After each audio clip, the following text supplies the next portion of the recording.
Welcome, everybody, inside the coach's office. I'm your host, Dan Murphy, alongside my co host, Brian Barnes. And Brian, we've made it to March. We're in the home stretch now. Can see the light at the end of the tunnel. Uh, we're finally done with some of hopefully, the worst part of winter is behind us. But how you doing? Sunday night, how was your weekend? Yeah, I'm well. Things are well. My oldest daughter's at home from school, home from school. So that always is a pretty cool thing. Get to spend time with her. And I'm with you. I don't know, like the mental block of February just gets me every year. And the fact that it's still, I mean, we had a little snow last night, but Yeah. the fact that it's March, knowing, there's Tigers are playing baseball in 3.5 weeks for real, in San Diego, I think on the 26th is pretty awesome. So good, man. We're in a good spot. Yeah, so it's spring training. We're a week into it, and a couple interesting stories that have come out of it, and we're going to talk about that to start. And the most interesting one, it involves a player that isn't expected to make the team, or at least on opening day, but that is one of the Tigers' biggest prospects, and that's Max Clark. And he's known to have play with a little bit of flair, with some personality, wears some chains, has the eye black going, the whole deal. And he unfortunately had a little bit of a rough outing earlier this week. Dropped a couple fly balls. One of them, kind of a routine pop up that any outfielder should be able to catch, and he didn't make the play. And man, that the vultures were out on social media, and from every angle, it seemed like he was getting all kinds of heat for his chains that he wears around his neck. That admittedly, I think it's a little bit much, maybe. A little But gaudy. yeah, Little gaudy. gaudy for Okay, sure. we couldn't pull it off. No, absolutely. Yeah. No, We would neither one of us would be wearing those, that's for sure. no. But it brought up a lot of the boomers, a lot of the old school guys coming out and bashing them, basically saying, like, if you're gonna wear those type of chains, you can't be dropping a couple fly balls. But Brian, before we kind of show up these tweets and get into all this, like I just want to get your general thoughts. First of all, and just if a player is coming out and kind of doing those kind of things, have you dealt with players, obviously at the high school level and minor league baseball is a little bit different, but just a player kind of coming out and maybe having a little bit more than your typical uniform and, the eye black and the whole deal. How do you address those kind of issues? What's funny is when I was in high school, when I was a baseball guy, I was a big Ken Griffey Jr. fan. His nickname was the Kid, and everybody liked him, and he always wore his hat backwards. And so I would show up to practice all the time wearing my hat backwards. And I remember my coaches, one in particular who I respect. I mean, I respect all my coaches, but he definitely gave me a hard time about it and would make me turn it around. But I looked at it as just like, Ken Griffey Jr. is just a kid having fun. You know what I'm saying? And Ken Griffey Jr., remember when he was in the majors at a really young age, 19? And he turned out all right. And so, yeah, we've coached kids and we've dealt with situations where kids, would want to have a little flair. And like typically, like there's a fine line. I think it goes, it can go both ways, right? Like there were situations at times where we would have a cancer game for football representing, supporting cancer survivors. And, but we wanted to make sure everybody looked the same for that, right? We didn't want it to be an individual thing. And so that was important to me. But, there are other times in this instance, like I get it, but like keep in mind, it is spring training. He's not going to be on the Tigers break. He's not going to break camp with the Tigers. And he is 20 years old. You know what I mean? So I think it's a big nothing burger, to be honest with you. It would be different if, he was running his mouth a lot and in the media in general or social media or in the clubhouse. And it doesn't sound like that's who he is. Like I remember, Ryan Anderson was a pitcher from, the Detroit area, went to Divine Child and got drafted by the Mariners in the first round out of high school. And, he made comments about how he dominated Ken Griffey Jr. and Alex Rodriguez and in the early, bullpen live hitting sessions they had and stuff like that. And so A-Rod and Ken Griffey Jr. like wrote him a note that said, hey, congratulations on making it to the Hall of Fame. You know what I'm saying? In the spring training. You know what I mean? So it's just like Max Clark's not doing any of that nonsense, right? He just has some gaudy bling bling and struggled. But in today's day and age, with the way things are with social media and media in general, like and he has a lot of followers. I mean, he's pretty popular on social media. He's going to get criticized for it. And if anything, maybe it's a welcome to the big leagues moment, dude. Like welcome, you know what I'm saying? Like you're seeing your first set of criticism and it is what it is. But I think it's a big nothing and it doesn't bother me. Yeah, I do want to get into some of these tweets and go over. This was probably the most egregious one that came out, and this was Dan Clark, former player, but this came out as Max. I'll just read it, right down the list here. Max Clark is a clown. He deserves all the criticism he gets. Highly touted, but still just 21 and barely above mediocre in the minors. 810 OPS, which actually ain't that bad. Shows up to camp looking like a fool with that much bling around his neck. Can't field for blank. Dropping routine fly balls. Dumb. And it's just, I don't know, man. Like, had he not, let's turn it around. Had he had like 2 grand slams and a triple or something in that game, didn't have the drop fly balls, what would people be saying? Oh, Yeah. man, he has so much flair, man. Look at that aura that he brings with it. You know what I mean? It's just like performance dictates what's going to be said, and that's what bothers me so much about this stuff, because who cares about the chains? Doesn't matter. Like, if you want to bash him about the fly balls and he should be able to catch those 2 fly balls, like, I get that. Like, they're fine. But no one's really saying that, because you understand that he's a prospect. He's a minor league player. He's a young kid. You expect some mistakes early in camp, especially in a February spring training game. But to bring up the chains and to talk like this kid is some like arrogant fool, it is just so mind-boggling to me, because the people that are saying this have no idea who this kid is. They don't know. They just see the prospect ranking, they see the chains, and they see the 2 fly balls, and they're going to try to come out with some hot take for clicks and views. Like, I hate it. Like, do a little bit of research. And, a friend of the show and a guy we know for a while, Roger Castillo, and his podcast partner, Chris Brown, had a really fantastic interview, and I suggest everybody to go check it out. But they sat down with Max Clark, and Max gave him like 50 minutes in this interview, and they asked him, everything, every question you can think, and he just played, the part perfectly. I mean, he answered every question. He seemed like an incredibly smart guy. He knows it, like, he gets it. Like, that's what you get out of watching that interview with Max, is like, this kid gets it, and he understands the game, and he's going to grind, and he's going to do everything it takes to be as good of a player as he can be. And it's just one of those cases, Brian, where you can't just judge a book by the cover. Like, you see the chains and you immediately get a thought or a perception of who this person is. But man, just take a minute and do a little bit of research, and you're going to find that kid lives nothing to what that perception that you might get from him. No, and the immediate, I think, when guys wear gaudy stuff is like the Deion Sanders primetime back in the day, just out of Florida State, early Atlanta Falcons Deion, right? Not the one now who seemed to be mature and be pretty cool. But, I mean, look, there's always going to be a segment of every sport that's kind of the get off my lawn, old school guys, right? That's like, this is not how baseball is, and, we shouldn't be doing that.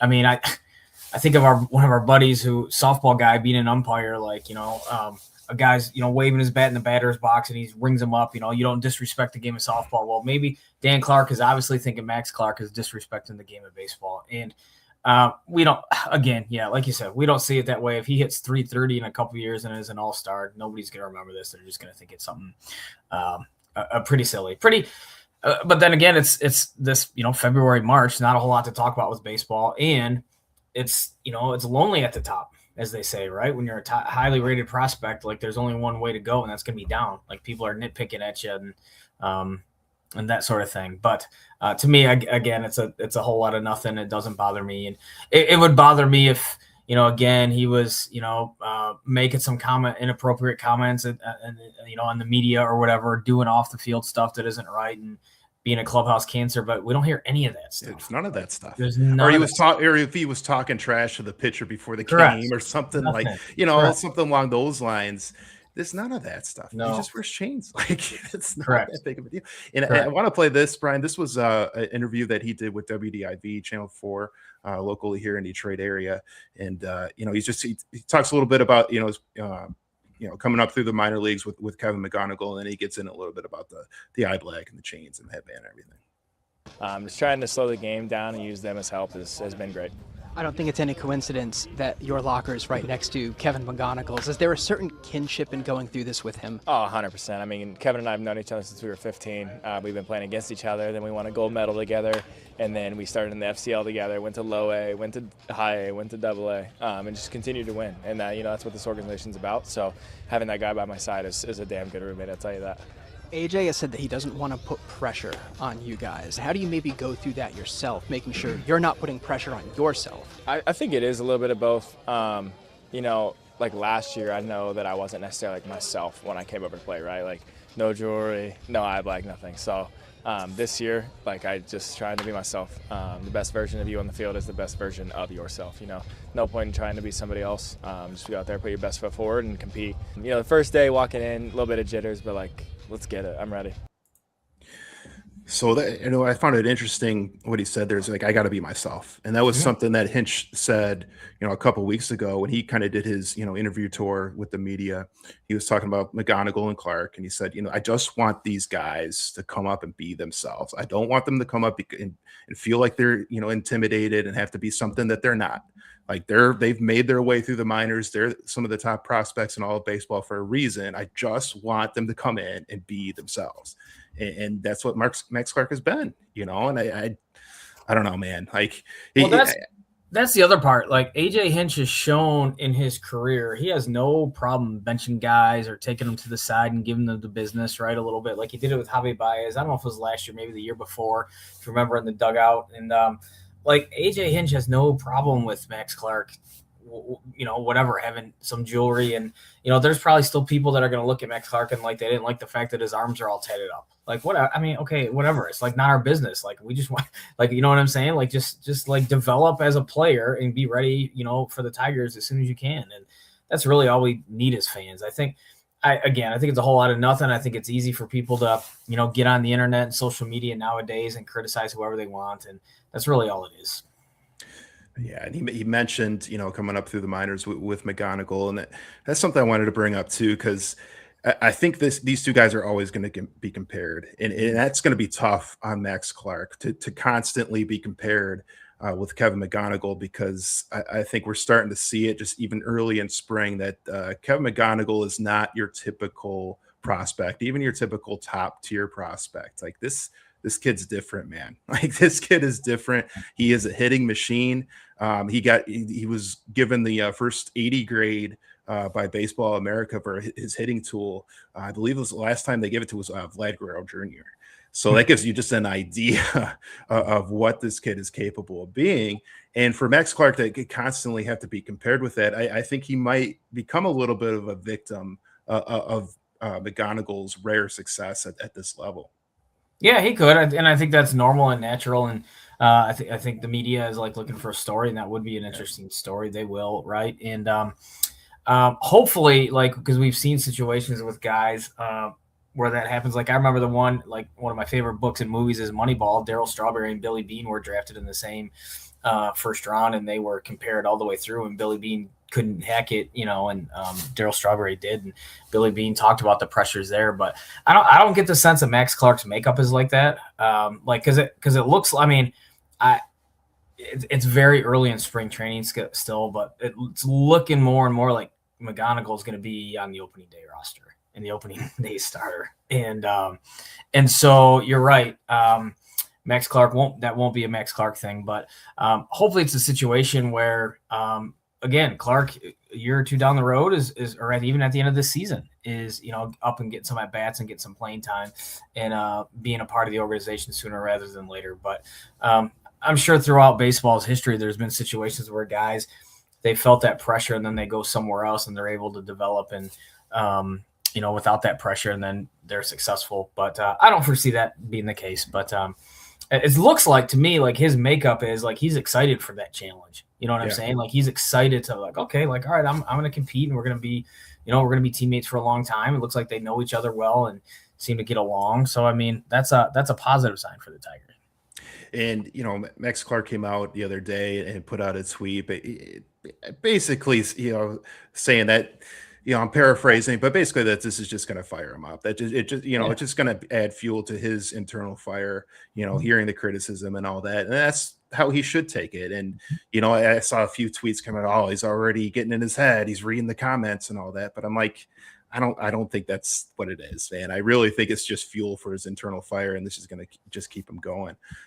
But we mentioned the comparisons, that he's going to have with Kevin McGonigal, and just right out of spring, the first week, and he's already turning heads, man. I want to play this clip. This was his triple that he had the other day, a game where he had a double and a triple. Both came off the bat over 107 miles per hour, which is just incredible. And Chris Brown put out the tweet. There was only 5 hits last year that I believe were over 107 miles per hour.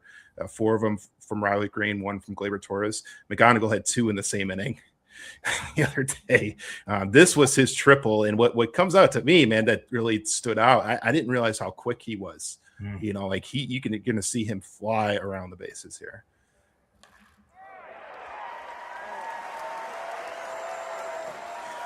If you watch that, all I can think, Brian, is just how many doubles and triples this kid's going to hit at Comerica Park, man. Yep.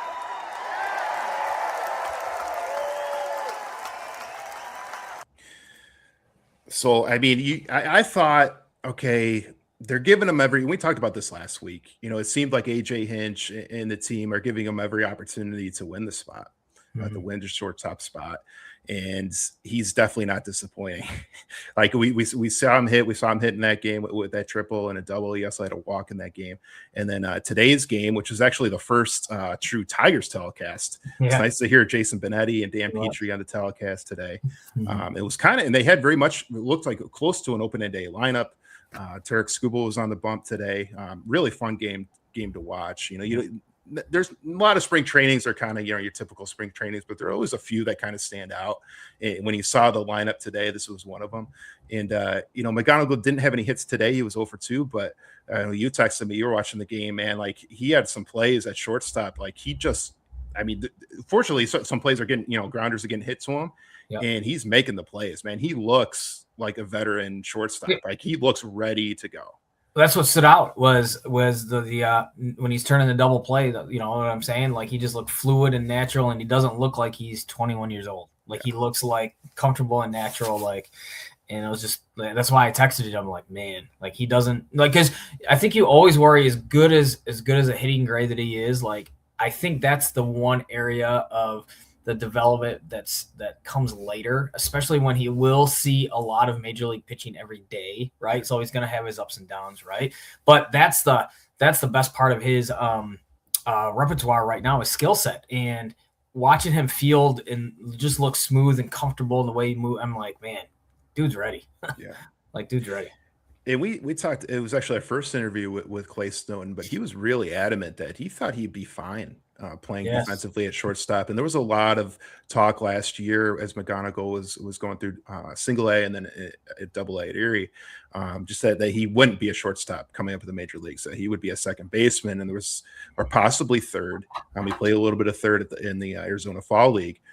But it was more talk like, oh, he's probably going to be the future second baseman for the Tigers. And then when Torres accepted the qualifying offer, a lot of people thought, man, he might be getting blocked by Torres because second base is a regular position. But as I said, man, Clay was right there. He said, man, this kid's ready. He's not going to be a Gold Glove shortstop or anything like that, but he definitely can be an average defensive player at the shortstop position. And what you're getting with his hitting tool, like he's going to provide so much to that lineup.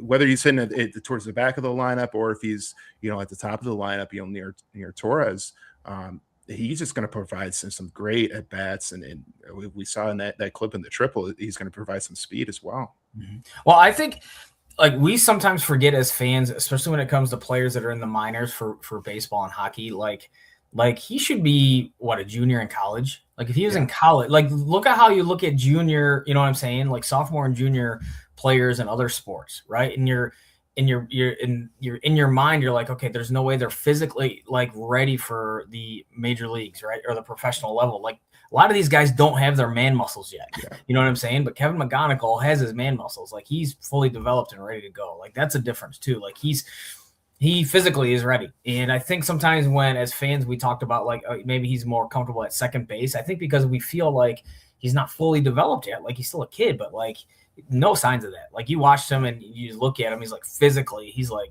no, man, he's an adult right now and he's ready. His body's ready. And ultimately it'll be up to like, he's going to have those slumps like all Major League Baseball players do because pitching now is better than it's ever been. How is he going to handle that, right? As long as 1-0 for 4 doesn't become, 0 for 30, right? Like that'll be his test to see if he goes up and down. And I have a feeling like they obviously want to keep him up. Also, if he makes the opening day roster, they want to keep him up all year, right? This, because then you start getting into going up and down. And I think if they think he's not ready at all, or he's still like not there yet, he'll be in AAA. But if he's up, like he's gonna be up. I also wonder how much he gets platooned, if at all. Like, is he going to come up and just be the starting shortstop day in and day out? Does he get platooned a little bit with Baez? Does Baez come in maybe late or McKinstry possibly late in games as a defensive replacement, or if he starts opening day, is he entrenched as the guy at shortstop? I think it hurts his development if he's platooning. I agree. Yeah. Right. I think he's up. And that means Baez is your center fielder, and my man Parker Meadows is not going to be a Tiger. Yeah, we'll see. We'll see what's going to happen with him. But I know. But yeah, I think that's hurt Colt Keith's development. The bouncing around positions, getting platooned. He hasn't gotten a chance to settle into one position and just play and know that he's an everyday player. It seems like he might get that opportunity this year at third base. Yeah, it seems like it feels like that's where kind of that's headed.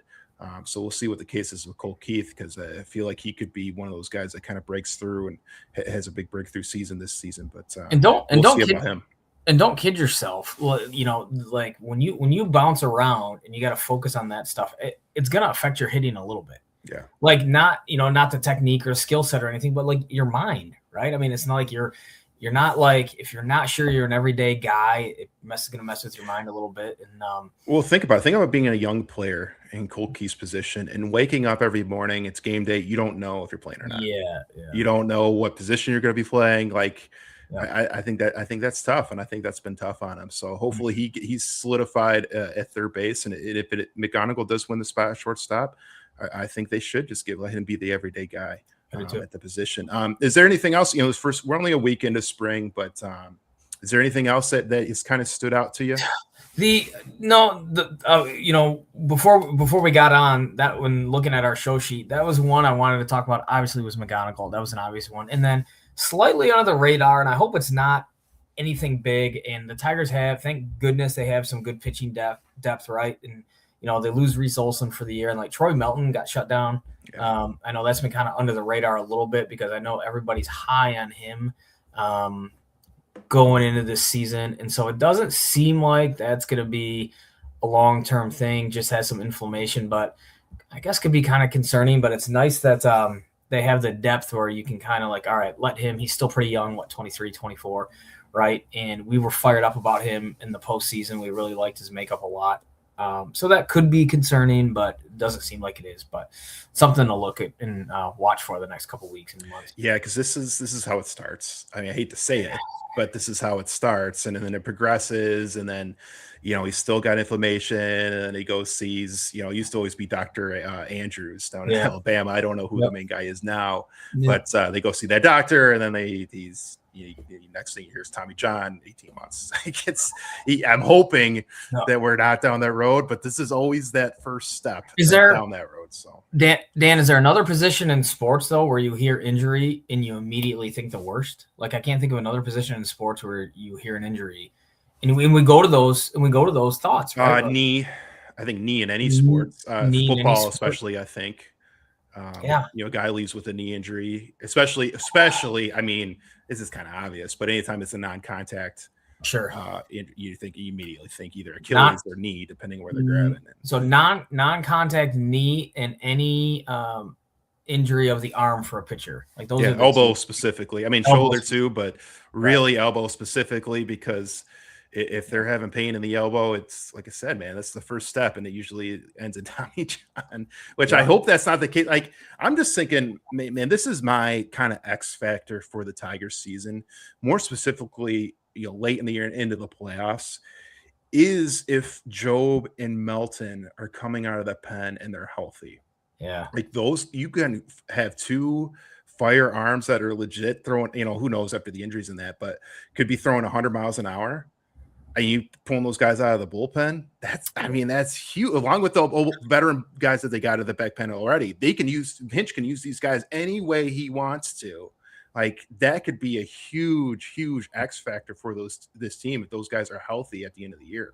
Well, of course. And I mean, in Melton's case, like, he's a guy who's going to get some starts at some point, because you never go through a season having the same 5 starters, right? So, I mean, he was expected to be that guy along with Cater Montero. So that's that could be something to look at. But it sounds like it's, it doesn't seem to be that serious. I read somewhere at blessyouboys.com that Troy Melton doesn't seem all that concerned, but something to watch. Yeah, he's staying positive is what I'm trying the quote that I heard. I'm like, well, I would hope so, but yeah, he's trying to. Yeah, man, I would be lying if I said I'm not a little bit worried. Sure. About the whole deal, but some of the other things that I'm looking for, Matt Vierling's had a really good first week out of spring, and that's a big one. I mentioned last week that I hope he's not one of those cases where he struggles and then he just kind of fades off, or it seems like so many outfielders around this time who have been kind of slightly above average as players for most of their career, and they start to get a little bit later in their career and they just kind of fade away. I was hoping that wouldn't be the case, because if really the two player Meadows, you bring up Meadows a lot. The other one is Vierling from last year, two guys that they really got nothing from in 2025, who are huge factors in 2024. If they can get at least one of those guys, one of those two, Vierling or Meadows, to get back to the 2024 level of play that they brought, that'd be huge for this team. And looks like, again, it's early. I'm taking a lot from the first week of spring, but Vierling looks like he's ready to go. Meadows looks like his struggles are continuing at least at the plate. Yeah. And Vierling, you've mentioned him a few times, and that's I agree with you there. It's early, but it's good to see he's looks healthy. Yeah, and then one last thing I want to bring up is Drew Anderson. One that the really free agent pickup that was really under the radar, especially after Valdez and Verlander signings. But this is a guy that before those signings was going to compete for the fifth starter spot, and a lot of people were kind of questioning it. He played in the Korean League last couple of seasons, but they really were positive and felt good about this signing, about good with this guy coming in, and he looks pretty good, man. He looks pretty good early on, and I know that Scuba was talking about it, and somebody else, talking about how good his stuff has looked in camp, and man, that could provide a lot of depth for this team. As you said, you're not going to have the same 5 starters throughout the entire year. That going in, so you're gonna need depth, and we saw what happened late in last season. They just did not have the depth. They went out and got Paddock and Charlie Morton. These guys absolutely did not work out for them. So you're going to need depth, and they addressed it, this offseason. And it's nice to see, somebody like a Drew Anderson really show up and play well, at least so far. Well, like having a great defense in football, if you have a great defense, you're going to be in games no matter what your offense does. And with baseball, it's the same thing with pitching. If you have good pitching, no matter how average to below average your offense might be, you're going to have chances to win. And we assume the Tigers' offense is going to be a little bit better. And the fact that they're pitching, not just those top tier guys, like you mentioned, is super deep. Just gives us a lot of hope. Yeah. Exactly. So the Tigers, 1 week into spring, we're keep our eyes on them, continue throughout the rest of the spring training, and then as you said, March 26th, man, first game in San Diego. Absolutely can't wait for it. But we're going to switch gears a little bit here and look at the Detroit Lions and some things going on with them this offseason. A big one that came out last week was Taylor Decker. It's announced that he's going to come back for the 2026 season. And there was a lot of talk about Decker. Some people were thinking that maybe they'd be better off if he retired, or maybe they'd look at maybe possibly even cutting him to save it, some cap money, because he is, obviously, the back end of his career.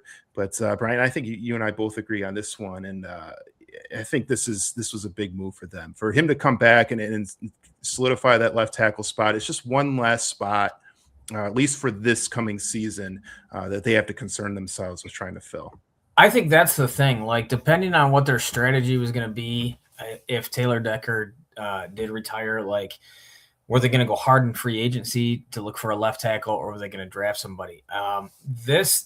They don't have to worry about it. Like, they don't have to worry about drafting somebody and developing, or they don't have to worry about signing a free agent and putting them into a new scheme. Although it's going to be a new scheme for Taylor Decker too, because the Lions hiring Drew Petzing as the offensive coordinator. But yeah, he seems to be a locker room guy that everybody likes, and I do think it's a good thing, even if it's just for maybe one season. But hopefully it doesn't change their strategy. And we've talked, like, there's, I listen to some local radio people and they think the sky is falling and with so many holes. Like, like we've said, we still think the Lions have a fantastic roster and they got a lot of top tier talent, so they should be competitive again. And it shouldn't change their strategy though. Like, they still need offensive linemen and they're still going to need defensive line guys. And so I think I've always liked Taylor Decker, so I think it's a good thing. It's a good thing. Yeah. So these are just a few of the stats, around Taylor Decker. This will be his 11th season with the Lions, and just kind of goes over all the snaps and things like that. But interesting one here: pass block pressure allowed last season. Like, I felt like maybe he had dropped off a little bit, but still, 15th among offensive tackles. Like, and you just kind of go through this. He's not the elite tackle that he was maybe 4 or 5 years ago, but he's still a solid tackle. Like, he's still one of the better tackles in the NFL. And again, man, to have him back for 2026, I think is huge, because to have us, whether it was free agency or whether you go through the draft, like, if you're going to go through the draft, you don't want to have, a young center and a young tackle potentially, especially left tackle, which is Jared Goff's blind side.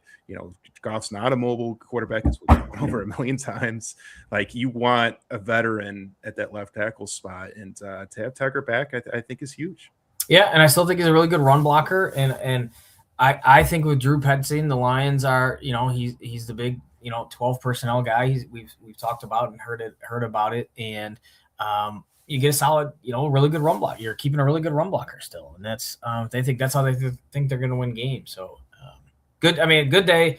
Like, in the last couple of years, if they would have lost Ragnow and Decker, it would have been really so this is a good thing.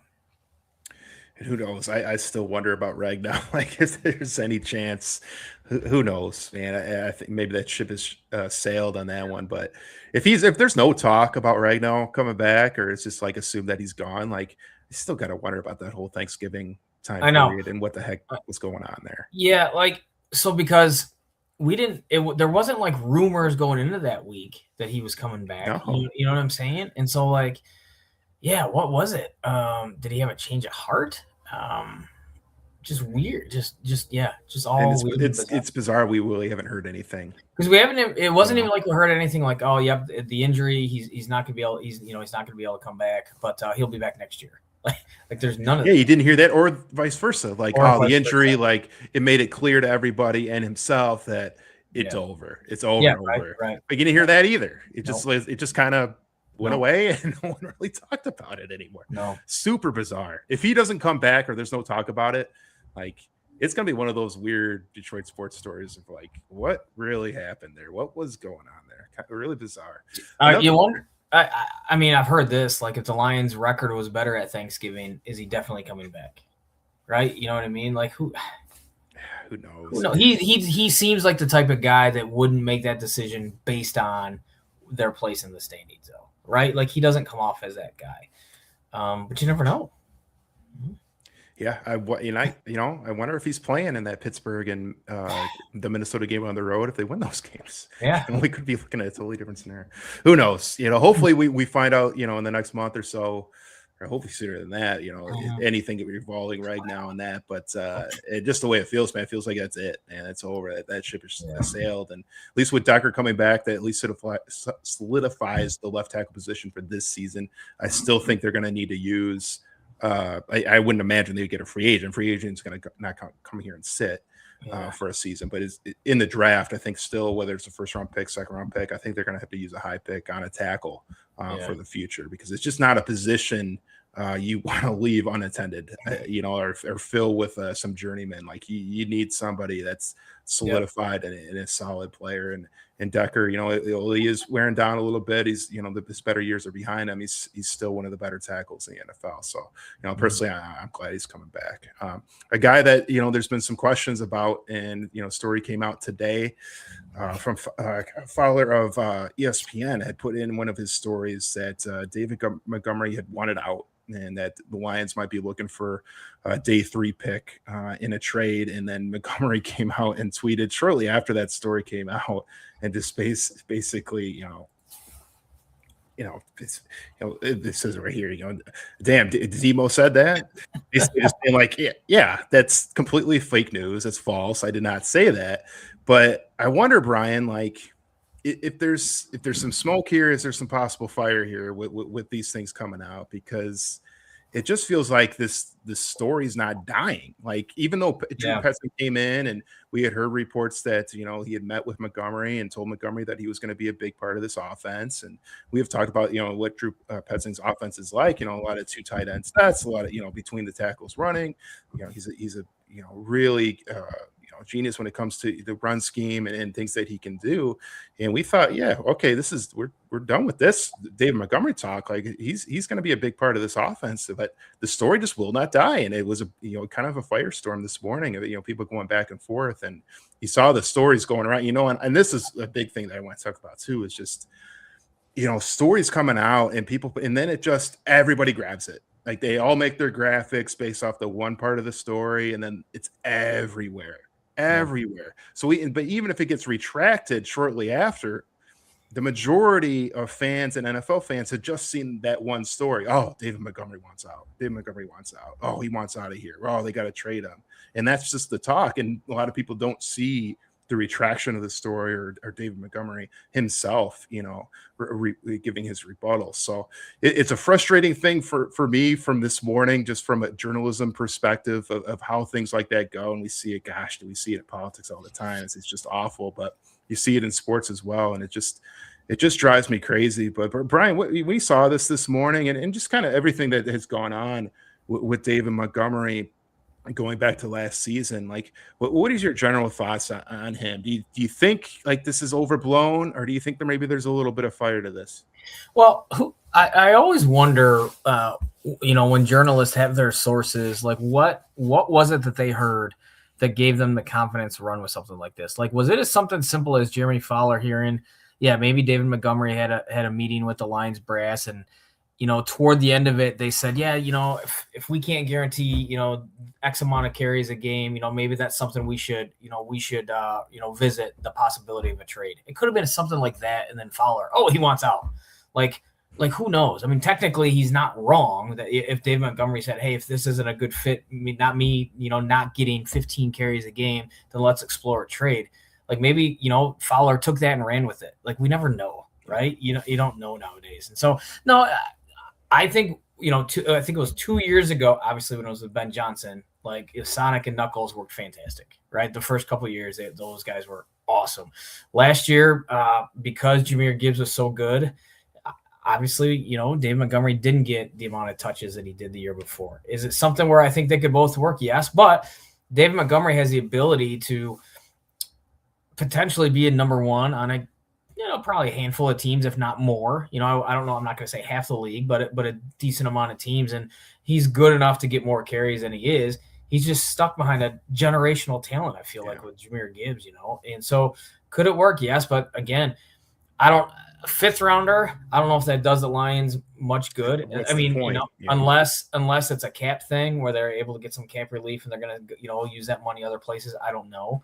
But I mean, I'm sure David Montgomery wants to touch the ball more, and the Lions, they have a lot of holes, and if they could save some money, then it doesn't surprise me. To your point, David Montgomery is like, hey man, what are you talking about? Like, did I tell you that? Right? Like, that's the thing. The speculation is silly. But then we also heard the speculation about Sam Laporta potentially being a guy that could be on the block as well. But I go back. You remember the story with J-Mo last season before the draft? Yeah. And it went everywhere. Everybody was, I'm like, I I don't think any of this. Like, I don't think it's true at all. No. And then he ends up getting extended in a long-term contract. And and Brad Holmes said that story was absolutely false. There was absolutely zero truth to any of that. It's like, maybe, like, I wonder a story like that would revolve around JMO. And again, it goes back to like something that you said in terms of this story, that maybe there was something said, and I'm referring to the JMO situation, along the lines of like, hey, we're working on this contract. If things break down and we can't get something solidified long term, we may look at moving him. Yeah. That maybe something along those lines were said or mentioned to the reporter that put that out at the time. Like, but and then they just run with it and go crazy with it and keep, completely, exaggerate it and say that, JMO's going to get traded, or there's a good chance JMO's going to get traded before the draft. Like, no, that was just if the contract talks break down to the point where they may look into it. And then maybe a similar case with David Montgomery. Maybe he was asked like, hey, if you're not getting the carries, do you want out? Like, yeah, I want to get carries. I want more playing time. Sure. And then they just run with it, Like, technically, I guess they're not wrong, but no, I don't know, man. It's just little things like this just drive me crazy because it gets amplified everywhere, and every news source just picks it up, and you just see all these different graphics with the same quote: David Montgomery wants out, it's just not true. It's just not true. And I don't think there's anything wrong if the Lions were exploring moving him, or they were exploring moving Laporta, or they're exploring moving JMO. Like, there's a lot of ways to win football games, and they still have a decent amount of talent on the offensive side of the ball at their skill positions, right? So that doesn't surprise me. But like, to your point, all the clickbait, it seems like, right? Like, let's just get a story and run with it, and let's see where it goes. And that's a problem, but I don't know what the answer is, because guys are going to run with it. And like, I think every journalist talks about like they want to be first, right? I mean, you want to be accurate, but if you're first and getting it out there, that's important. Yeah, that's true. It's true. I guess my thing with Montgomery and whether he gets traded or not, I just, if you're going to bring in an offensive coordinator like Pat Singh, whose focus is to run the ball, and really specifically run the ball between the tackles. There's not many running backs in the league that I would want more than David Montgomery is that between the tackles runner. And that's my kind of my frustration with the whole thing is like, why, if you're not going to get a top pick, like it's got to be at least a third round to even think about it in my mind. If you're not, if you're only going to get like a 5th or 6th round pick, like why would it even be a discussion at that point? And I get the frustration from Montgomery's point, and really fans' point, with how Montgomery was used. But the big problem with his lack of carries is I look at Montgomery in a lot of ways, and he should be used, more, splitting carries a little bit more. But he's more of a closer. And what similar in baseball, when you got a closer, well, if you get situations where they're blowouts one way or the other, he's not going to play. Like, and it's just like baseball. You're not going to bring your closer in an 8-1 game. Like, you're just not going to do it. And it was a lot of situations with Montgomery where, the Lions were trailing. They're not going to have Montgomery in the game when you got Gibbs. You want Gibbs in the passing game. Montgomery's the perfect 4-minute offense running back where you're not looking for an explosive touchdown. You're looking for first downs just to get, run out the game and be done. And there's a lot of situations where the Lions just didn't have 4-minute offense. A lot less than they had in previous years. They, they didn't go 15-2 last year. We had 15 wins, and a lot of those you had 4-minute situations. You just didn't have those. And even a lot of the wins, they were 2-3 touchdown victories where you didn't necessarily need a closer. So I think it was just kind of a lot of circumstantial. I think a lot with David Montgomery last year. Yeah, no, for sure. And like game script, like that wasn't a perfect game script for him with the Lions, behind. And he's 28 years old, so you're not going to get a huge return for a back at that age. Not that he's old by any means, but I think that's why a 5th rounder would be the what the logical compensation would be. But I don't think he's going anywhere. We said that, you and I both agreed to that when Pensing got hired, and I don't think he's going anywhere. And I go back to this. The first time we talked about this, I think it was with Dustin Fiocco when we had him on. And my point is, why create another hole? When you already got other holes, like, why create another one? Like, I get, like, you might get a later pick, but you might get a draft pick out of it, but you're going to have to replace them. Like, you're not going to run Gibbs 30, 35 times a game. You got, the way the league works now, you got to have 2 solid backs. Like, why get rid of one at this point when he's, already been with this team for so long. Like, he's a fan favorite. He's going to give you what you need. He's such a good compliment to Jahmyr Gibbs. I just don't understand it, and I don't understand why this story continues to rear its ugly head. And we saw it flare up this morning, and I just don't get it, man. I just don't get it. I think because like there's not a lot of teams that have two really good running backs. And you don't need, and the theory is that you don't need two really good running backs. I mean, Seattle just won the Super Bowl. Zach Charbonnet and Kenneth Walker were perfect for each other. And then Charbonnet got hurt and Kenneth Walker went off. But they complemented each other for 17 games during the regular season, really well. So I think that's part of it. But it's also the NFL offseason. We're coming up to the draft where, right, like this is, for a lot of teams and for the Lions for so long, it was their Super Bowl, and you're gonna get a lot of this information. You're gonna hear a lot of this stuff just to get clicks and views and all that good stuff. Yeah. Unless our team's banging down the door that need a starting running back, they're asking for David Montgomery. I don't think so. It's just, it's not as valuable as a position as it was in the early 90s to mid 90s. You know what I'm saying? So I don't think that's the case either. Yeah. Well, a team in Detroit, this is going to be the last, thing we're going to cover before we jump off here. But the Detroit Pistons, and just continue to play phenomenal basketball. We kind of preempted our show tonight to watch, the end of that Pistons game. And, I was watching them against the Magic tonight and watching them just turn to defensive level to a whole other gear in that fourth quarter against the Magic tonight. And you just see like everything they can be when they're at their best. And they're just so dominant defensively when they really turn it up like they did tonight. And you just see them constantly getting steals and getting fast break dunks. And, coming out of the All-Star break, we looked at the schedule, and it was going to be an interesting run for them, starting off at MSG against the Knicks. And you knew the Knicks were kind of out for blood for a little bit after getting, smoked by the Pistons the first two games. And the Pistons just went right into MSG and just took it to them again and dominated the Knicks again in their house. And then, it's continued. They had, a little bit of a drop off against the Spurs. You kind of saw what the Pistons, if they're not playing well, how things could turn out against a good team, which, kind of a playoff type preview or playoff atmosphere type game, and did not play well in that game. You saw a lot of the issues that they have. Their outside shooting was really bad in that game. Like, they could not hit a three to save their life. Cade had a poor game. And, man, they really struggled to defend Wembyana too, man. That guy's an absolute unicorn. But that game was a little bit of a concern in the stretch. But outside of that, man, just continue to play really, really well and do what they need to win games, and beating OKC on Wednesday, which we're going to get into in a minute because I was there for that game. And then quite issues that I had that we're going to get into in a second. But and then following up with a win against Cleveland on Friday, and then tonight they play another potential playoff team in Orlando and go into their house and beat them.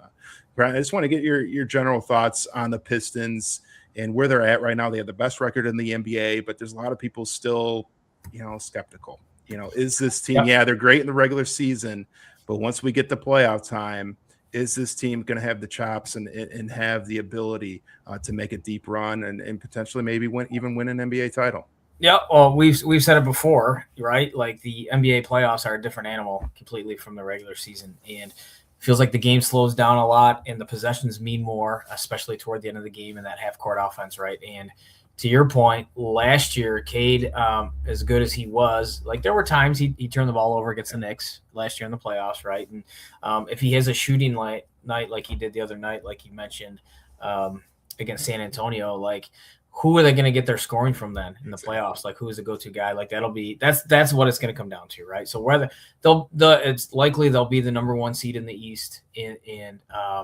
so that to me is there's not a lot of intrigue right now between the end of the season and between now and the end of the season, unless somebody else really steps up as like that number two guy that we know can get a bucket when we need it. Like, I think about the Pistons back in their heyday in 2004, like, Chauncey Billups was Mr. Big Shot, so he was going to take it, but like, they could throw the ball into Rasheed and get a basket, and they knew it for sure, or get Rip Hamilton. Yeah. Right. So I mean, that'll be, in my opinion, the key. Now they've had guys at times like Harris and other guy, Duran, obviously, right, at times have had big games, but are they going to do it in the playoffs? Again, it's just a different animal. Yeah, I think not having that other shooter to go along with Cade is just going to really hurt. And the guy that's going to have to step up and really play well come playoff time is going to be Duncan Robinson, because he's really the only consistent 3-point shooter, outside shooter that they have on this team. And, you know, I always go back to the Malik Beasley situation. And, you know, they had him signed. There's crossing the T's, down the I's before the whole gambling investigation came out. And he's, you know, completely out of the league now. Like, I don't know if he'll ever play a game in the NBA again after all this. And, it really hurts, because they had to, you know, really scramble. They were able to get Duncan Robinson, who's a solid player, but he's not the caliber shooter that Beasley gave them last season. He was one of the leaders. I think just barely finished second for 3-pointers made last season. But man, he provided so much to that team, and not have a shooter of that caliber on this team, I think is going to really, really hurt them. Nope, you're not wrong, and that's been there. People have talked about that all year, but they also do have, you know, Cade is right now. I think he's going to be the MVP, too. Right? I think a lot of people think that. I mean, you have the MVP, and it's all going to be on his shoulders, right? If he's playing great, I think they'll be just fine. Even if it's when he has like an average night, right, or a little above average but not great night. That'll be the test. So, you know, there's 3 eras of Pistons basketball. You know, you go back to the Bad Boys. You know, obviously Isaiah was incredible, but that team was pretty balanced with what they could bring with Joe Dumars and you know, Bill Laimbeer. You know, even Buda Edwards. Like they were pretty balanced up and down that lineup, and bringing Vinnie Johnson off the bench, of course, and Mark Aguirre. You know, they had so many scorers on that team. It wasn't just Isaiah. You look at the going to work Pistons, the 04 Pistons that won the title. Again, we talked about it. Chauncey was, you know, Mr. Big Shot. But again, you had Rip, you had Rashid, you had Tayshaun at times. You know, even like Mehmet Okur would come off the bench and give them big minutes. This era of Pistons is different. Like, those were all teams, especially the 04 Pistons, where it was all about that team. Like, there wasn't superstars. It was about the total team.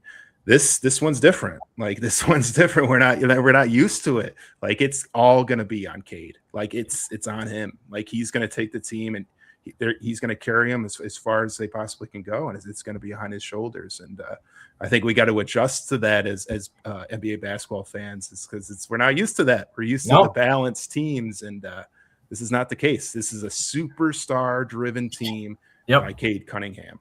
Yep, it's gonna be fun. It's gonna be fun to watch. It's gonna be a fun playoff to watch.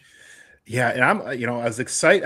As I mentioned, I went to the Wednesday game. We're going to finish up on this, because this is a discussion that I want to have with you. You know, as we're both getting older, and you know, it's like the case of, like, is it more enjoyable to go to a game, or is it just nice to just be at home and relax in your own house and watch it? So I went to the game Wednesday. It was my wife Laura's birthday, and she had talked about before the season, when the schedule came out, we always look to see if, you know, there's games scheduled up on our birthday. She's like, oh, you know, my birthday, it's going to February 25th. It's going to be OKC. I'm like, oh man, the defending champs. Like, oh, that's going to be awesome. And we thought, well, you know, if the tickets work out, and then we were looking at tickets, it was outrageous for a while. You know, just the prices were crazy. And I finally looked, I'm like, oh man, tickets ain't bad. Let's go. Let's get them. So anyways, we get the tickets, but I bought them off StubHub. All right. So this is the first issue, right? So I bought them off StubHub, but tickets go through Ticketmaster when it goes through the Detroit Pistons, which isn't always the case. Like, the Tigers is a different deal. If you get tickets on StubHub with the Tigers, it just pretty much automatically just goes in your MLB account. With the Pistons, you got to go through Ticketmaster. It's a whole debacle and a whole issue. So when you think you just buy the tickets, you got the tickets, you're good to go, right? Well, it's not necessarily the case when it comes to Pistons tickets when you buy off StubHub. So you have to technically, it's called claiming the tickets, and you click this button, and then it notifies the seller from Ticketmaster, and then they send you the tickets. Well, I forgot about it. I forgot that this is an issue that you got to go through. So it was a couple hours before the game. I'm like, shoot, I got to get the tickets, get them on the phone so we can get going. So we wanted to get down there early and, you know, enjoy dinner, have a few drinks and all that. So I'm trying to get the tickets, and the thing's just not working. Ticketmaster's just not working. I'm just getting this error message. It's like 5:30 at this point. Literally an hour and a half dealing with customer service. They keep sending me back and forth between the different sites because they can't figure out what's going on. you're speaking with people that are, in the middle of nowhere. I don't want to get into that, but you get where I'm going with that. English isn't their first language, so they're not really quite understanding you. I'm not quite understanding that whole hassle. Hour and a half. Long story short, StubHub ends up giving me replacement tickets. So I got to get these tickets. I'm like, oh my God. I mean, tip off 7:30. It's like 7:05 at this point. So I'm like, do I even want the tickets or do I want the refund? I'm like, all right, I'm already, let's just get the tickets. Let's go. We're set to go tonight. Like, I don't want to ruin the night. Let's get the tickets. So anyways, get the tickets. After all that, hour and a half dealing with the tickets. That's the first step. All right. We drive down there. I had bought reserved parking earlier in the day. All right. So if ParkWiz, it's called. I'm sure a lot of people use this app. It's a really convenient app. Usually. Yep. And so I reserved parking. You think, okay, I got a reserved spot. I'm good. Like, I already paid for it. It's prepaid. It's reserved. It's a reservation. I've reserved a parking spot in the parking lot. Well, we get down there, and as you can imagine, it's about. Fortunately, this was a nice part of it. It was very little traffic. We got down there pretty quickly. And the parking lot that we had reserved was just a few blocks from LCA. So I'm like, man, we might actually do this. We might actually get in there for tip-off. So we get in. We can try to park in the lot. The initial entrance is like blocked off completely. There's a huge line trying to get in. I'm like, okay, well, there's another way, the back way to get in, which is usually pretty convenient. So I went that way, went down the road, went to get in. The whole entrance is blocked off. Like, they were double, triple parking people, and they're just not allowing anybody else in the parking lot. I'm saying, like, I reserved the spot. It's reserved. It's already paid for. Like, how do you overbook? Like, how do you keep allowing people to park or buy parking spots when there's already reserved spots? Like, it's a reservation. Like, and I always remember this bit in Seinfeld where he's trying to get a rental car, and he goes up and gets the rental car, and they're like, "Well, we got your reservation, but all the cars are rented out. Like, we don't have a car for you." And he just loses his crap. It's like, I made a reservation. Like, you guys didn't hold the reservation. That's really the whole part of a reservation, is the holding. Anybody can just take them. It's like going to a restaurant. You call hours ahead. Hey, I need 7 o'clock. I've got 5 people coming. You show up. Well, we don't have a table for you. Right? It's like, what's the point? And then what's more frustrating is I paid for it. Yeah. Like, it's not like I made a reservation and then I'm going to pay once I get it. Did you get your money already. Back? Did you get your money back for that? I'm waiting on that. I'm still waiting on that. But so I've already shelled out $30 for this spot, right? So now I'm like, now we're really screwed, because now we just don't have the parking. So now I got to drive around, and you know how it is at that point for a game. It's just chaotic. It's nighttime. It's like, oh my God. So I'm trying to find a parking spot. Have to finally find a spot. Got to pay another 30. So now I'm out like $60 at this point just to park. So we're down two issues now. Getting the tickets, huge hassle. Parking, absolute huge hassle. So we park, we're there, we got a spot. Okay. So now we're walking. It's cold out. We're walking further than we would have had to if we had the regular reserve spot. We finally get to LCA, and we're standing, and it's a huge line to get in.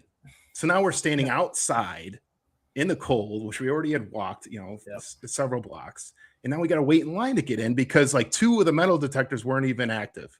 I don't know if they were short-staffed or the metal detectors were having issues, whatever the case. So we're waiting there. And we're standing out in the cold, and we're just watching the starting lineups go on the little big screen they have out there. I'm like, oh my God. Finally get into the game. I think, okay, the worst is over.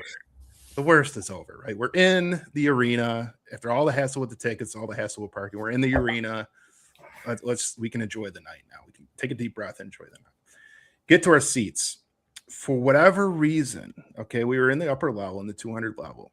And it is, people may or may not know, I'm a pretty tall guy. I'm 6'5", I'm a big guy, big and tall guy. All right. So we get to our row, and for whatever reason, the way the row was cut, the leg room in this row was 0. And I mean, like, when I say there's no leg room, I mean no leg room. The seat in front of me was literally driving into my shins. No matter how tight and like compact I tried to get in my position, the chair in front of me was driving into my shins. I'm like, how is this possible?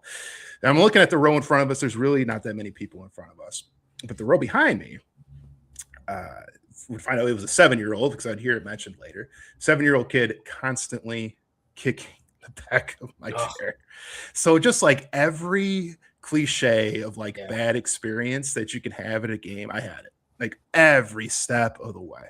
So we get to halftime, and Laura and I, let's get some concessions.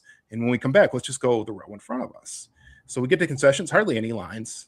You know, it's great. You expect at halftime it's going to be long lines. Not really long lines at all. We get our food, we get some drinks. We go back and we sit the row in front of us, and we sit down. We're like, whoa. Like the leg room was literally like 2 or 3 times more than just the single row behind us. And we're like, what in the hell? We're kind of looking at this. Like, how is it? It was just, it has to be some type of mistake in how they laid the seating out when they first built it. Yeah. But it's the same section. It's not like we went to a different section. It was literally just one row in front, and the leg room was 2 or 3 times more.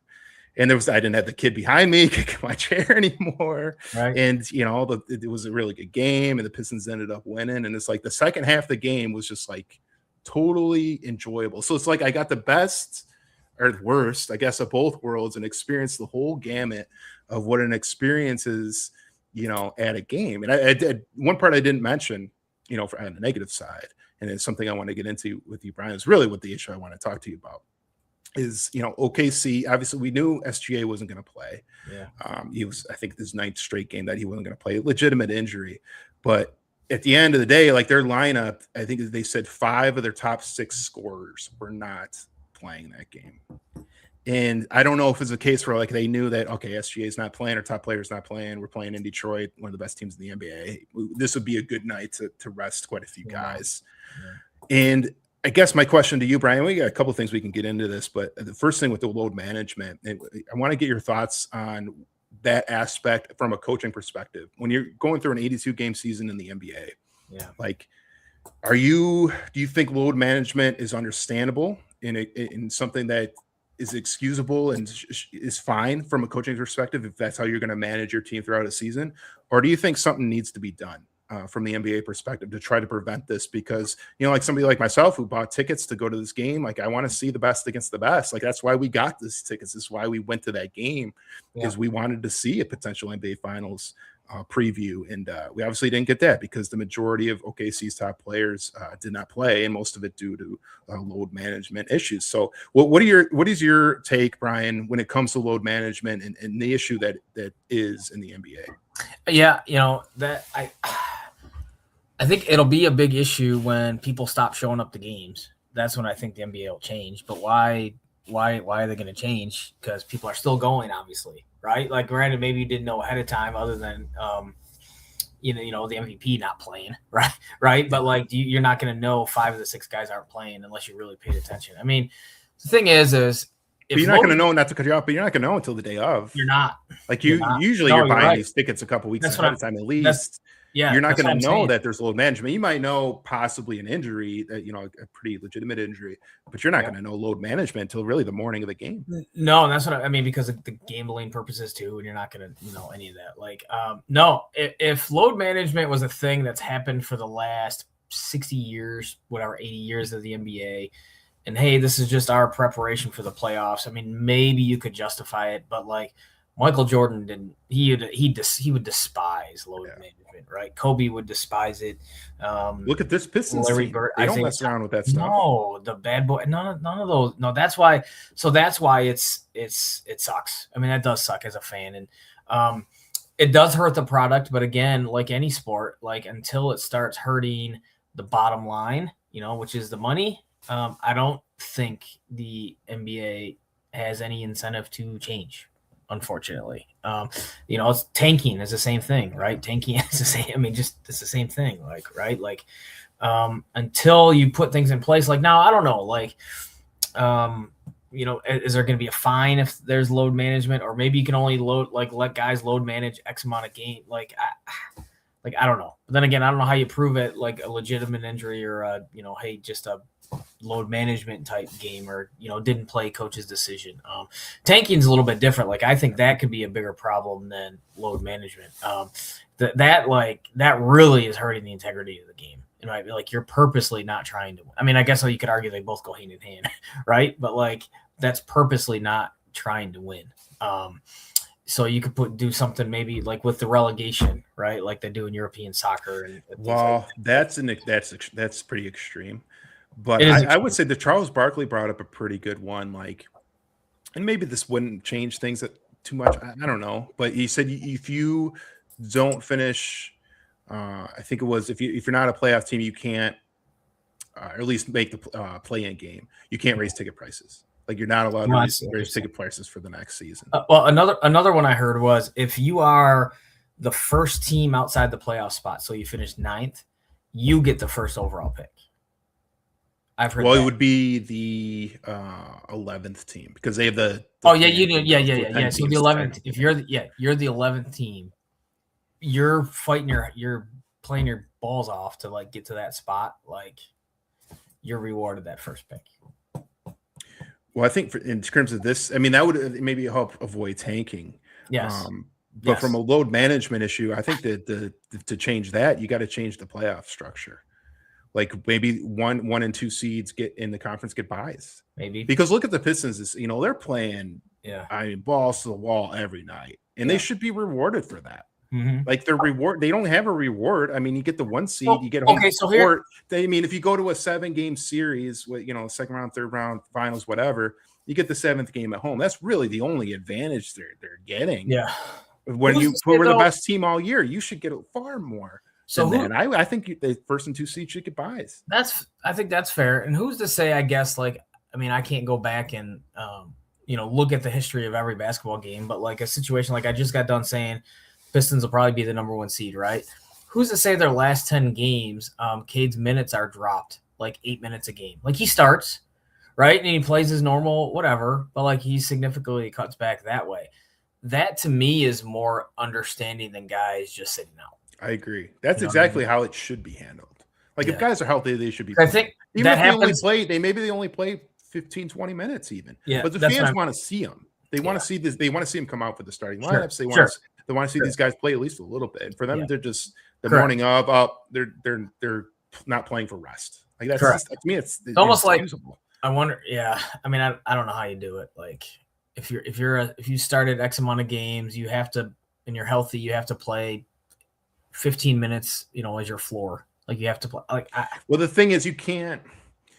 How are you going to police that? I know. Like if the guy's really injured or not. Like it has to be a different thing. It has to be like you get rewarded for being one of the top teams and having one of the best records. Yeah. Or you get penalized for being one of the worst teams. Like maybe how they work the lottery. Maybe they get rid of the lottery. I haven't been a fan of the lottery. Yeah. Or maybe every team that doesn't make the playoffs has the same amount of ping pong balls, and it doesn't matter. It could be. That would be different. I don't know. There's different options and different ideas, and everybody has their own opinion. But they got to do something because the combination of load management and tanking it goes in the total fan experience. Let me ask you this: Is it any different than the teams that in baseball that have their September call-ups and they're just playing a bunch of guys for the first time in the major leagues that are going to get railed for a month? Like, is there a team that do that too? Like, what's the difference? I guess. I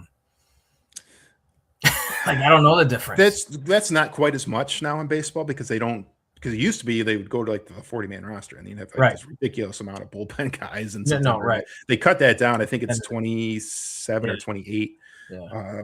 I think it's 28 because it's a 26-man roster regularly now, and then in September it goes up to 28. Yeah. So it's not you don't see that too much in baseball anymore. Right. But I get your point. Like maybe guys just go on the IL for the rest of the year and they can bring up different prospects. But still, even in that case, you're seeing some of the younger prospects that are maybe some of the top prospects in baseball in that degree, to some degree. Sure. I think that maybe the bigger case might be like in the NFL when teams already have their spots solidified.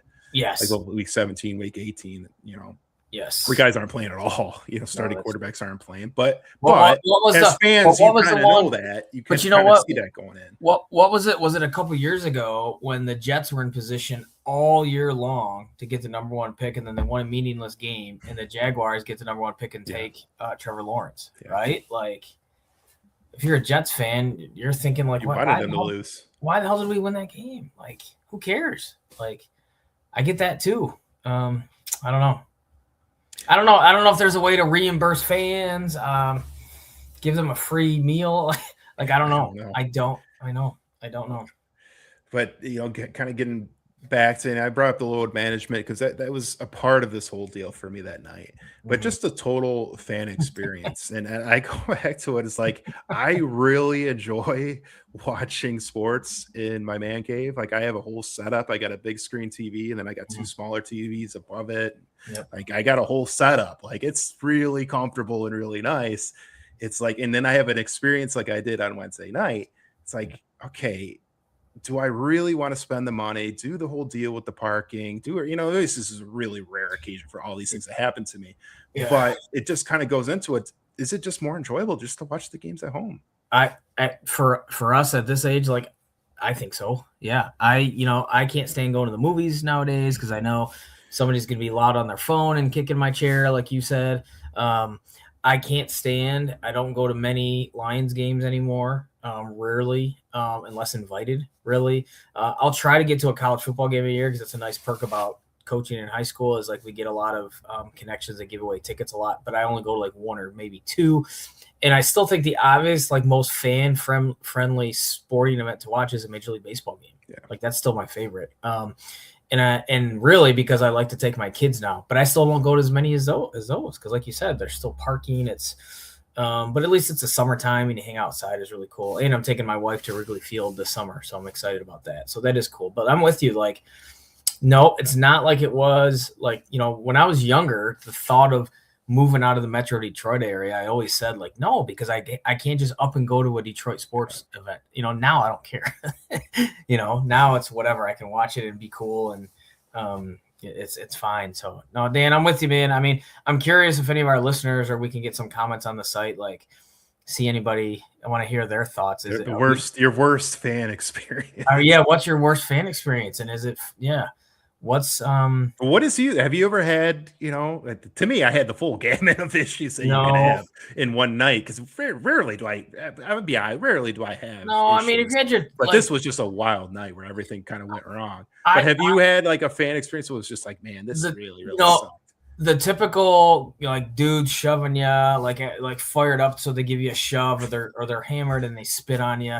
Like I think the one year you and I went to Michigan State in East Lansing, it was just after COVID, and like dudes, I remember the dude like spitting on me and stuff. I'm like, what the hell? Like, what am I doing? You know what I'm saying? Like, just like, no, just things like that. Or like, I'm always paranoid now as a parent, like with my kids, right? Like, what you're getting into. Like, I'm not going to tell somebody to like stop swearing. Like, what do you expect? You're taking a kids to a sporting event. You know what I mean? I'm not going to be that guy, but I'm always aware of that. Like, no, it's not great. I mean, it's not great anymore. It's just, especially football. I mean, I hate to say it because that's what I coach, but like football games are the worst. They're the most intense.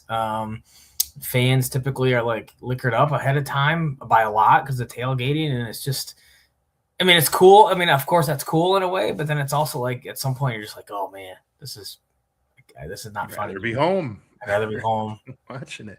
And, just things like, replays, like there's a controversial play. Yeah. Like a lot of times they're not showing the replays or it's just hard to see it or, fortunately LCA, I mean, they got this, ginormous scoreboard.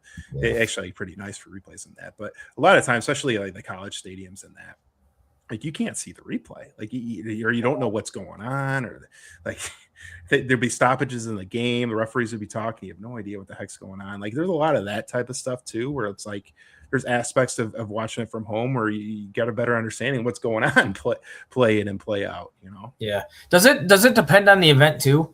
So like I said, we went to the Michigan State game and those two teams were like in the top three. That was cool. I went to the All-Star game when it was in Detroit, and that was something. It was I didn't have the tickets ahead of time. Like the day of, I got a notification from the Tigers like, hey, season ticket holder here, you get an opportunity to buy these tickets. So I reached out to some friends. I'm like, all right, man, we're going. And I stood in the standing room only spot, and I didn't move. I was in the outfield because I didn't want to lose my spot. So like I didn't drink anything, so I didn't have to go to the bathroom. Like, just maybe it depends on the event. It depends on the magnitude of the game. NFC Championship game, somebody says, hey, I've got tickets. You want to go? Like, I'm going. Right? Like that's like I'll suck it up and deal with it. It's the magnitude of the game. I mean, I think that has a lot to do with it too. Like I would have had, I'm not gonna say I would have had no problems, but it wouldn't have maybe bothered me as much if that was a playoff game or that was That's an game NBA Finals 7 game. in a Yes, series or yeah, something. yeah, But for it to be a regular season game, which clearly one of the teams felt didn't matter, yeah. because they rested almost all their guys. Yeah. Like, yeah, it wasn't worth it to go through all those hassles. But like I look back at the playoff game, the Tigers playoff game last season, and you had the huge rain delay. Right. I stood in the cold rain for 3 hours, like no problem, because I was so amped up for this game, like, this one was game 3. I ended up getting smoked, but just like the anticipation, like they come back, they went on the road in Seattle and split there, and they're back at home in Comerica. You're like, man, let's go. This is the first playoff game of the year. Our home playoff game of the year. And it's just like, man, there was so much anticipation, and you could just kind of feel it. And especially when the rain subsided and they said when the game was starting, you started to see the players come on the field, and the stadium starting to fill up, and you could just feel the anticipation. Like it didn't matter. Like it didn't matter if there was a guy right next to me or he was drunk as hell and being annoying. Like none of that mattered. Like this was playoff baseball. Like I didn't care about what was going on. Like I was so excited to be there and watching it. Dan, what about this? So what if the top 4 teams in the league, like, they're hosting a playoff game. What if you give them one additional home game? So instead of it being like 4 home games, 3 away games, maybe it's 5. I've said this. So we're going back to, how to fix load management and all that. Like I've been saying this for a while for all leagues. Like I just think you should be rewarded for having a great season. It's such a long season, all these sports, but especially baseball and NBA and NHL. So 82 games in NHL and NBA, 162 games in baseball. Like there's so many games. You should be rewarded for having a great record and being one of the best teams because you were one of the best teams all year. Like I think you should have a huge advantage, especially in the first round. Like you're in a first round 7-game series and it's the 1 seed versus the 8 seed. Let's say it's the Pistons versus, I don't know, like the Bulls or somebody. Let's say the Bulls. And it's 1 versus 8. Like damn near the whole series should be in Detroit. Yeah. Like, you earned it. Like the other team just snuck in the playoffs. They might even be under 500. And the Pistons are 30, 35 games over 500. And we're the best team all year. They should have the freaking whole series at home. Well, there you go. And then you go into the second round and you're playing, it's a 1 versus 4. The Pistons are probably, 10 to 15 games better during the season. They should have, maybe it's 5-2 or something along those lines. Right. I think the better team. And then once you get to the conference finals and the finals, then, have it even out a little bit more. Sure. 4-3. But the first few rounds, I think in all leagues, like it should be a huge advantage for the team that has, been one of the best teams all year. I like that. Yep. I don't disagree. But yeah, fan experience. It's not like it used to be. I think we're getting older. That's a large part of it. It's that simple. And for me, a lot of it, Brian, it's like, like I said, man, I'm a tall guy. Like I got to have leg room. If I don't have leg room and I'm not comfortable, man, it sucks. I don't care who you are, man. If you're sitting and you're just not comfortable, it sucks, man. It's not a great experience. So that's like all these Tiger games now. Like I'm going to go to, like, I already decided this season, like I'm going to go to less games, but I'm going to get, the nicer seats, like whether it's the Tiger Den or the Terrace, where you got the comfortable spot, and you got a lot of leg room, and like that's what I got to do now. So I want to make sure the experience is as enjoyable as possible. So, I guess you just got to make a little tweaks and try to prepare a little bit better. Like I guess it all started for me. Like I should have. If I prepared with the tickets, I shouldn't have waited the last minute to get them online. But to me, I go back to like that shouldn't even be a thing. Like I bought the tickets, like they should just be there ready to go. Yeah, that's another argument for another day. We talk about all the streaming services to watch a game and just all that stuff. And that's a negative, right? We talked about just being home and watching it. Yep. Now you got to deal with all kinds of issues with that. Heck, we don't even know how we're getting the Tigers. We don't. I mean, we're a couple of weeks from the season starting, and I see on ESPN, it's on Tigers TV. This thing doesn't exist yet. No. Like, what are you talking about, Tigers TV? Like, it doesn't exist. No. Like, oh my God. That's a whole nother discussion for another day. We'll save that for next week. But God, baseball, man. I love it. I absolutely love it. I think the Tigers are my favorite team, honestly. Same. But man, they just cannot get out of their own way when it comes to marketing. And oh my goodness, to be this close to the season, and I don't know where I'm watching the games. We don't. Like, it's unbelievable. I'm ready. I'm ready to give them my money. Like, just tell me how much it is. Yeah. And it's not ready to go yet. It's incredible. I agree, Dan. I agree. Well, any final thoughts, Brian, before we log out here? Fun show tonight. Good job, man. We kind of talked about before we got on, like, hey, it's like, our topics aren't all that earth shattering, but that was fun, man. They'll get some interest. Yeah, everything's a little bit interesting with all these different topics. Like I said, nothing like huge trades like we had the huge signings the last few weeks and all that. Nothing big like that, but a lot of interesting stories, and that's what happens when we're in this era of Detroit sports that we're in right now, Brian, where all the teams are so interesting. We didn't even touch on college basketball. No. And huge game that's going to happen again down the road next week is Michigan State to end the regular season, and we'll talk about that and how that ends up. But Michigan, we should mention before we jump off here, Michigan wins the Big Ten championship, regular season Big Ten championship, and clinched that with a really good win on the road against Illinois. And hey, by the way, while I think winning the Big Ten regular season is a big deal. Don't forget, for years, Michigan fans always said when Michigan State won, it doesn't matter, just wait until the tournament. So hey, Michigan fans, I don't want to hear it about any Big Ten regular season championship, because remember, it doesn't matter. There's a part of me less as a Michigan fan and more as podcast host. I kind of hope Michigan State wins the Big Ten tournament.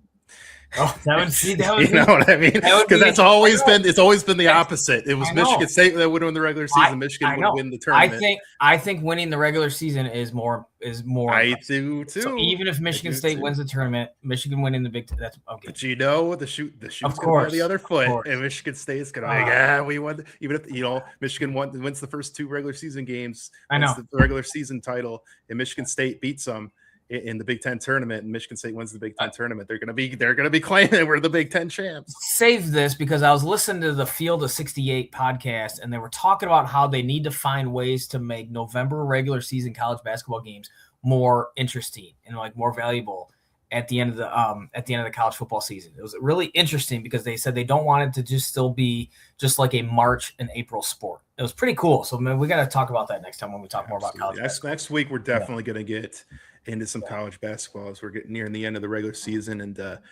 we're gearing towards probably another top 10 matchup between Michigan and Michigan State. So really fun stuff there, and we'll definitely get into them next week. But for tonight, that will wrap it up. For Brian Barnes, I'm Dan Murphy. We'll see you again next week.